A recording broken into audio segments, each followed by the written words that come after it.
Bonjour et bienvenue au jour 15 du mois de célébration du défi d'attention. Aujourd'hui, je vous parle d'un élément qui est vraiment très important dans la santé cognitive, particulièrement quand on a un défi d'attention, et c'est votre santé intestinale. Qu'est-ce que les deux ont à voir l'un avec l'autre? Bien, écoutez, c'est pas bien compliqué. L'intestin ou le système digestif ou la microbiote ou la flore intestinale, c'est ce qu'on appelle le deuxième cerveau. Peut-être que vous connaissez déjà ce terme-là. Donc, c'est le deuxième cerveau qui fonctionne étroitement avec le premier. Juste pour vous donner un exemple, il y a à peu près 75 à 80 de la sérotonine qui est produite dans l'intestin.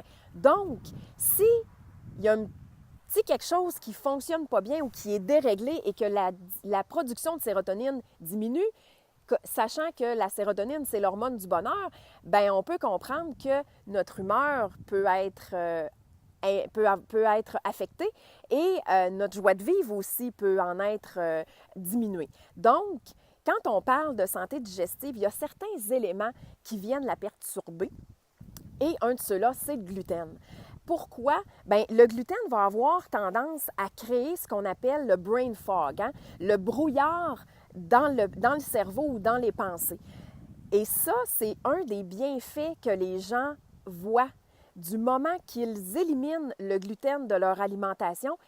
Ce brouillard-là disparaît. Donc, imaginez avoir une clarté d'esprit avec un défi d'attention qui vous amène certaines difficultés. Bien, ça permet de diminuer justement le lot de ces difficultés-là au quotidien. L'autre bienfait, ça va être au niveau de l'impulsivité parce que ça va affecter notre humeur, ça va affecter notre comportement.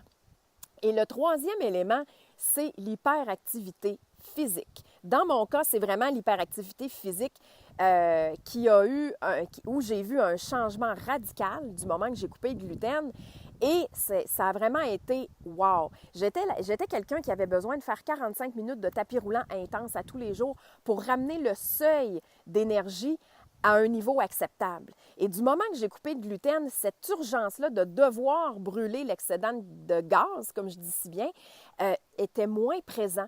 J'avais plus de facilité à m'arrêter, donc j'ai eu plus de facilité à méditer, j'ai eu plus de facilité à relaxer et à faire l'espèce de scan dont je vous parlais dans une capsule précédente où on prend le temps de s'arrêter pour voir qu'est-ce qui se passe au niveau émotif, au niveau physique et au niveau mental dans notre corps. Donc, dans la capsule de demain, je vais revenir avec quelques trucs pour vous aider à faire les quelques premiers pas dans l'élimination du gluten dans votre alimentation. Et j'aimerais ça que vous preniez le temps de me dire dans les commentaires si vous avez fait cette expérience-là et quels bienfaits vous en avez tiré. Et si vous avez des questions, bien, ne soyez pas gênés. Posez-les-moi, ça me fait toujours un plaisir d'y répondre. Alors, je vous souhaite une excellente journée et je vous dis à demain pour la capsule numéro 16 du mois de célébration du défi d'attention.